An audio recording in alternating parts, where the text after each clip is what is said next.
Vamos voltar à nossa correção. A questão 16. João, 24 anos, procura atendimento médico. Ah, tá. Ao acordar com a sua mão caída. É aquela questão que o doutor Gabriel falou naquela aula dele do 5O sobre a síndrome do sábado à noite, né? Pessoa, o bêbado que dorme em cima do braço, ou aquele cônjuge que dá aqui para a mulher dormir e aí ela para tudo, a circulação. E então, o que acontece era a resposta força grau 2 e o nervo radial. Confiram a aula lá, deem uma olhada na semiologia que vocês vão entender o porquê. Essa questão também não caiu na prova, mas se caísse, vamos fazer ela. Vamos fazer. Era uma sexta-feira 13, pela manhã, o Dr. João Américo questionou os alunos sobre o caso de uma paciente. Era uma senhora com Parkinson. Cada aluno da pezinha falou algo sobre o que tinha estudado do assunto. Maria, na doença de Parkinson, o paciente tem obrigatoriamente acinesia e bradicinesia. Ela está correta. A doença de Parkinson, sim, você tem obrigatoriamente acinesia e bradicinesia. Ou bradicinesia, né? A cinesia é mais grave que a brad. João, a doença de Parkinson acomete o sistema motor extrapiramidal, sim. E apresenta um aumento da atividade da via indireta, sim, tá certo. André, o TRAP é tremor, rigidez, acinesia, bradicinesia e paresia. Não, o que é essa paresia aí? Não faz sentido no contexto de uma síndrome extrapiramidal. Então, postura. A postura do paciente com Parkinson, a gente pode ter ali o sinal da torre de Pisa. Ele fica torto. Quando você vai ver um paciente de Parkinson também andar, ele tem uma marcha característica. O braço que está acometido, porque é uma doença assimétrica, você vai ver que um braço balança mais do que o outro. Então, lembrem desse detalhe quando vocês chegarem no consultório e verem um paciente caminhando na sua direção, como que está o balanço do braço dele. Quando vocês passarem com um paciente que tem Parkinson, vocês vão ver isso. Júlia, na doença de Parkinson, as células da parte compacta da substância negra degeneram, reduzindo a inibição por meio da via indireta e diminuindo a excitação pela via direta. Isso aqui é aqueles desenhos da via direta e indireta que o Dr. João Américo sempre vai questionar no ambulatório dele. Então, quem já passou pelo ambulatório já viu, quem não passou, fica aí a sugestão para vocês estudarem esse detalhe. Mas não estavam erradas essas questões, para não pegar no pé dessas questões de via indireta e direta. Podemos encontrar rigidez plástica. Sim, é plástica, Parkinson, né? Não é elástica como uma síndrome de primeiro neurônio no AVC, né? Que é uma rigidez elástica, aqui é plástica. Pensa na boneca, né? Que é como roda denteada, a extensão toda do movimento. Perda de reflexo postural, sim, o pull test, que é quando você avisa o paciente que vai empurrar ele e se dá uma empurradinha e ele não consegue se equilibrar novamente, porque a gente tem um reflexo postural. Quando empurram a gente dá um passo ali para frente, tenta se equilibrar e não cair. Então, você tem que empurrar e já está pronto para segurar esse paciente. Você vai atrás dele, por exemplo, empurra ele para trás e ele vai cair e você segura. E a fastinação, né? O passinho que ele vai aumentando a velocidade e vai em passos curtos. Então, o que acontece aqui? O André errou. Essa é a alternativa D. A 18, sobre as cefaleias. Na abordagem do paciente com cefaleia, o sintoma que sugere uma doença grave é dor induzida por inclinação, dor por tosse, primeira cefaleia grave. Tudo aqui está certo. Isso é algo que desperta a gente. É um red flag da cefaleia, que a gente deve pensar que tem uma causa secundária aí que a gente deve investigar, tá? Ou seja, isso já responde às outras alternativas, né? A cefaleia primária pode ser desencadeada por tumor, meningite? Não. É a cefaleia secundária. Justamente, uma cefaleia secundária a algo. E esse algo pode tirar a vida desse paciente. pode ser uma HSA, pode ser uma meningite. Então, elas são mais perigosas e a gente tem que investigar. Por isso das red flags. Isso tem que estar na cabeça de qualquer médico, não só do neurologista.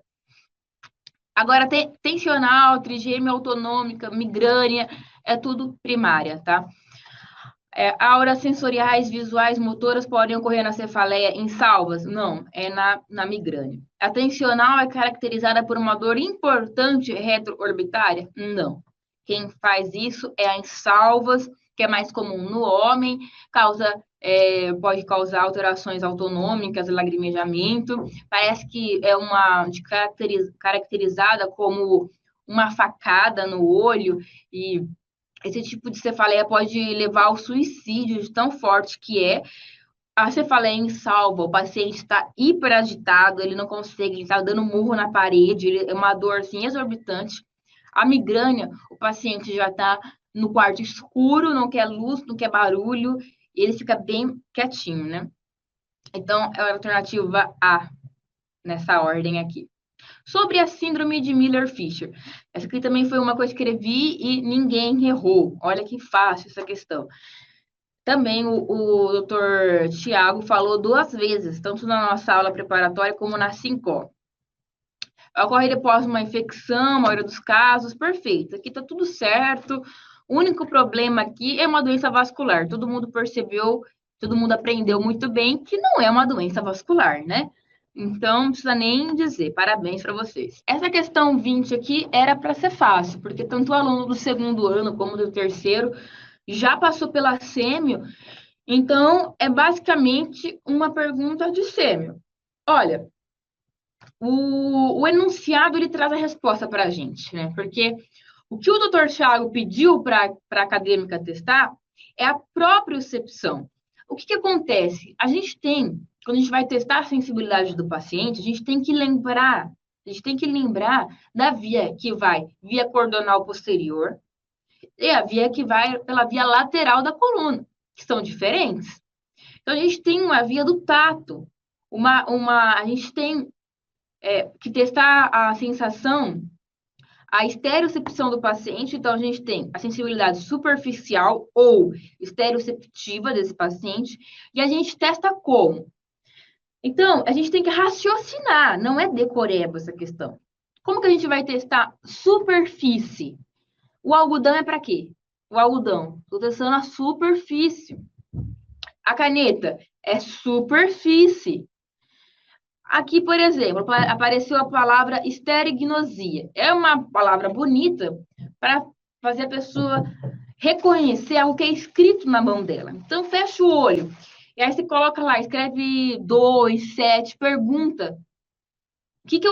Qual foi a letra? Qual foi o número? Então, estou testando a esterignosia, estou testando a sensibilidade desse paciente. Mas nós temos que saber que a gente tem que saber, o acadêmico, o médico, testar as diferentes vias de sensibilidade.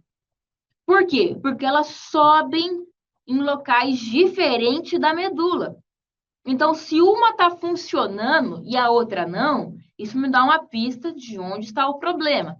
Resumindo a história, se eu quero propriocepção, eu tenho que pensar numa via, por exemplo, que vai testar a minha capacidade cinético-postural, que não estava aqui, ou a minha palestesia, que é como que eu faço para testar a palestesia? Eu coloco diapasão, eu bato o diapasão, vai ficar tremendo, e eu coloco sobre os ossos, superfícies de ossos, tá? No osso que eu vou testar isso. Então, era essa a resposta correta. Como ele queria propriocepção, o Thiago não tinha por que ser uma caneta, porque eu ia testar a superfície, a estereocepção, não tinha por que ser algodão. O martelo seria reflexo para testar a estereognosia? Não. Martelo de reflexo não testa estereognosia. Estereognosia, como a gente disse, pode ser feita por um pedaço de madeira, por uma caneta. Então, por exclusão e também por saber o que é propriocepção, ficaria a resposta correta, palestesia. 21. Thaís estava vendo uma neurocirurgia na Santa Casa. Resumindo a história, eu tenho que saber as irrigações e as funções. Isso aqui também é uma questão do quê? Eu saber o que tem no lobo frontal, o que tem no lobo temporal, o que tem no lobo parietal. E, por exemplo, se eu tiver um problema na artéria cerebral anterior, a gente tem que lembrar também daquilo que até o doutor Gabriel falou na aula da 5O, que foi uma pergunta no final. Uma pergunta que fizeram lá, por que tem essa diferença de mão e de perna? Homúnculo de Penfield, né? E a artéria cerebral anterior, que ela irriga mais a parte medial, ela é responsável pelo irrigamento da parte crural, né? Crural. Então, se lesou essa artéria cerebral de um lado, então eu vou ter hemiparesia de predomínio crural. Afasia seria se fosse artéria cerebral média, tá? Himenopsia, se não fosse essa artéria ACA. A ACA seria essa alternativa correta, e a maioria das pessoas acertaram, se não todas. Alternativa 22 também caiu nas aulas, né? E como que é? Isso aqui é o diencéfalo, mesencéfalo e ponte. Ocorrem lesões do diencéfalo, sendo pequenas e reativas. Essa é a alternativa correta, tá?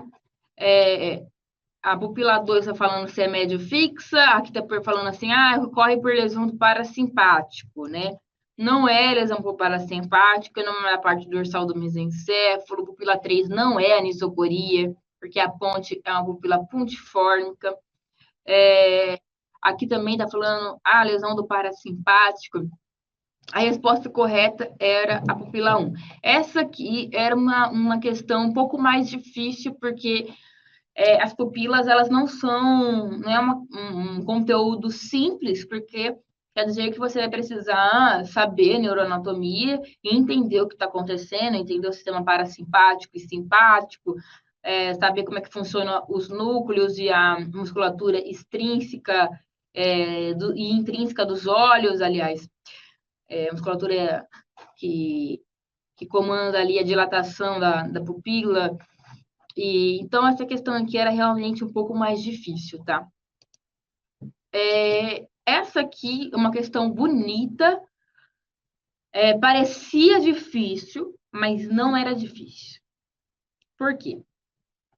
O doutor Gabriel, na aula de coma e morte cefálica, ele deu a deixa da resposta dessa questão, porque ele falou sobre o fascículo longitudinal medial e a sua importância. Mas, como essa questão desse paciente aqui é um detalhe da semiologia para avaliar o sistema vestibular, o que eu fiz? Eu deixei aqui essa descrição desse exame, dessa paciente, e deixei a resposta no enunciado. Veja, chamamos de desvio screw o desalinhamento ocular vertical na ausência de paresia de músculos extraoculares. Então, quando ele fala isso, eu tirei nervo oculomotor, tirei nervo troclear, tirei nervo abducente. Quando o paciente está dessa maneira aqui, com desvio screw, eu acho que se pronuncia assim, perdão, se eu errar, mas quando o paciente está assim, eu dou esse nome semiológico se ele não tem alteração no 3, no 4, no 6, e para isso eu tenho outros testes, mas também eu tenho a deixa porque esse paciente vai estar com a cabeça torta, vai estar com torção ocular. E essa parte aqui é um detalhe muito interessante quando a gente estuda essa parte, porque faz a gente associar vários detalhes do exame neurológico, faz a gente associar e lembrar do funcionamento da musculatura intrínseca, como que é a conexão de um núcleo do nervo 3 com o nervo 6, como é que funciona essas conexões, como é que faz para a gente olhar e os dois olhos irem juntos. Parece um movimento muito simples isso, né? Parece muito simples, mas para isso acontecer, para eu olhar para a direita ou para a esquerda e os dois olhos irem, eu não ter uma imagem duplicada, é algo extremamente complexo, e para avaliar isso também é extremamente complexo, uma parte enorme na semiologia, é muito bonito, mas a resposta estava aqui no enunciado para vocês. Então, excluiria tudo, o ciclo arqueado não tem nada a ver com o assunto, só sobraria a alternativa A. Essa alternativa. Agora, a questão 24 é também uma questão referente à aula de paralisia aguda do Tiago, que ele deu na SINCOI, etc., que foi feita depois, inclusive, da aula preparatória de vocês, que foi um assunto daquele momento, né? Paulo Henrique foi internado no hospital com pouco mais de 1 ano de idade, quando contraiu poliomielite. A doença conhecida como paralisia infantil é causada por um vírus que provoca paralisia no corpo. O Brasil sofreu de um episódio da polio entre as décadas de 50 e 70. Mais de 5 mil crianças foram internadas no HC com a doença. Então, resumindo a história, que era um textinho que foi tirado agora, recentemente, né, um dia antes da prova de vocês, dia 19, do Correio Brasiliense, falando sobre o Paulo Henrique. Paulo Henrique morou 51 anos lá no hospital da USP. 51 anos ele morou lá, tá? Ele não podia sair do hospital por causa que ele precisava dos aparelhos do hospital para respirar. E faleceu aí dia 19, um dia antes da prova de vocês. Por isso que eu achei interessante colocar essa questão. E aí, devido à queda na taxa de vacinação, a poliomielite pode ser novamente uma ameaça. Sobre isso, assinale a alternativa incorreta. Então, era uma questão que tinha a ver com a aula do Tiago. Mesmo você conseguiria saber qual alternativa deveria escolher, mesmo se não tivesse estudado pólio por paralisia flácida aguda, tá? Tá certo. Se é flácida aguda, se o vírus causa um tropismo pelo corno anterior da medula, eu estou pegando o segundo neurônio. E o Tiago, ele é especialista em segundo neurônio, né? Enquanto o Gabriel é mais em primeiro neurônio. E aí vocês percebem a diferença também dos pacientes desses dois médicos. O vírus possui afinidade pela célula nervosa, ok, e causa uma síndrome de primeiro neurônio? Não. Então, bastava você saber também semiologia e anatomia, e você não precisava saber de mais nada a não ser isso, porque era aí uma pergunta só para a gente lembrar um pouquinho da polio, que ela volta a ameaçar o Brasil novamente, e que no ambulatório, eu já vi 2 vezes, síndrome pós-pólio, que às vezes você pode também ver, que eram pacientes que tiveram pólio quando crianças, se recuperaram, porém, com o passar dos anos, a gente vai perdendo fibras musculares, vai perdendo também fibras nervosas, e para um paciente que tem pólio, faz de conta, ele tem 100 mil células ali, ele tem 100 mil fibras que estão inervando os músculos. Ele teve pólio. Ele perdeu 80%. Ele perdeu 80 mil, sobrou 20 mil. Essas 20 mil, elas começam a fazer inúmeras ramificações para dar conta da musculatura que sobrou ali. Então, se normalmente uma fibra nervosa daria conta de 10 fibras musculares, esse paciente que se recuperou da polio, ele tem menos fibras nervosas, ele tem menos segundo neurônio. O corno anterior da medula dele foi atingido pelo vírus. Então, eu tenho uma fibra nervosa para 100 fibras musculares, para 200 fibras musculares, por exemplo. E aí, com o passar dos anos, eu tenho uma morte natural de tudo que é do meu corpo, da minha pele, fibra muscular, fibra nervosa, tudo. E aí, o que acontece? Se eu, com o passar dos anos, perdo esse paciente 10 mil fibras, daquelas 20 mil que sobraram, ele perdeu metade. E aí ele volta a exibir uma clínica da polio, apesar de não ter mais o vírus ali fazendo a festa naquele corno anterior. Entende? Então, também isso você pode encontrar e sabendo aí como que funciona, não precisa saber nome, muitos detalhes, tá? É isso. E ela é produzida, a gente gente tem no Programa Nacional de Imunização a vacinação, e ela é de vírus atenuados, que a gente geralmente recebe, tá? O manitol, ele causa uma diurese osmótica, né? Porque o manitol, ele é um agente altamente, com uma osmolaridade alta, né? Essa aqui são questões da Lari, essas últimas, que era essa alternativa correta, estado de mal epilético, mais de 30 minutos. Vamos ver. Você vai começar com diazepam, essa alternativa sobre o manejo de uma crise tônico-clônico generalizada. Você não vai começar com um ataque de fenobarbital, você vai ter umas escalas, para quem passou da neuro, quem vai passar, escalas não, uns degraus para você ir fazendo. Você começa tentando controlar a crise com uma classe farmacológica, e você vai aumentando o nível dessa classe, até que no momento, às vezes, tem que induzir o paciente a coma, porque ele não para, tá? Essa questão também aqui era tranquila, né? O sinal clínico de fratura de base de crânio, acho que quase todo mundo acertou, porque o erro dessa aqui, da equimose unilateral periorbitária, porque nos dois, né? Acaba não ficando num só. Então, o correto era essa, né? O sinal de Bato, que era a região retroauricular. Esse quadro também aqui, muito clássico, né? Paciente do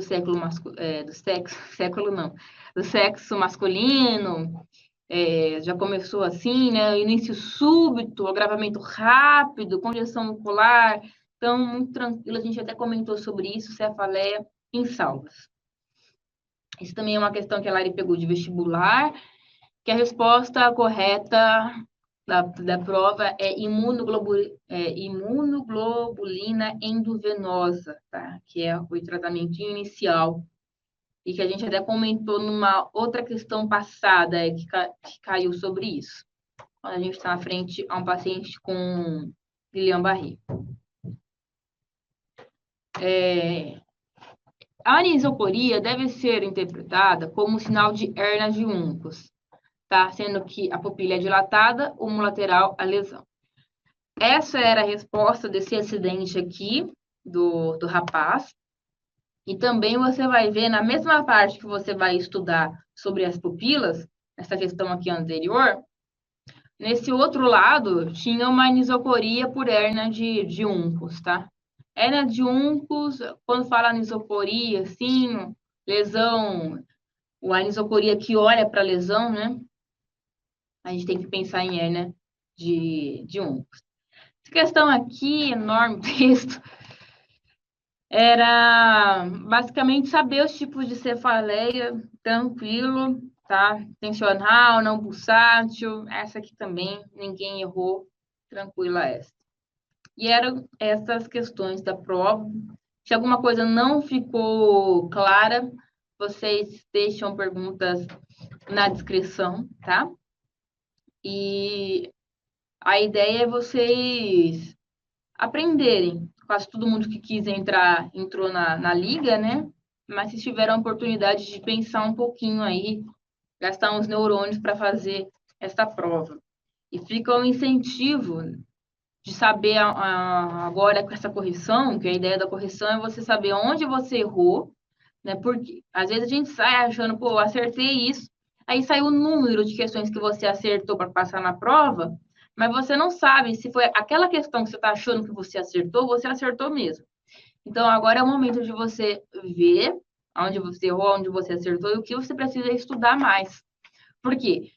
Porque, pelo menos assim, as questões que eu escrevi, com o nome dos professores, etc., são baseados em fatos reais, né? São coisas que caem que vocês vão ver no ambulatório. E aí a gente faz uma reunião para comentar um pouquinho como que funciona o ambulatório. E essas escalas aqui é o arroz com feijão também do acadêmico, lá nos nossos ambulatórios, na enfermaria, tá? Não tem como, porque a gente tem uma linguagem ali. Se você não tiver familiarizado com aspects, com toast, com essa linguagem nossa, você vai ficar aquém de entender toda a discussão, entendeu? Então, é importante que você revise essas escalas que foram sendo ditas aqui, a importância delas, o motivo que a gente discute sobre isso, dê uma revisada, porque a gente conversa com esses termos. Tá? A gente fala sempre com terminologia adequada nos ambulatórios de neuro, tá? Nossos professores, eles são excelentes e eles são exigentes também, tá? Ali que eles têm uma ótima formação mas eles sempre respondem às dúvidas, são sempre dispostos a ensinar, assim como a gente também, tá?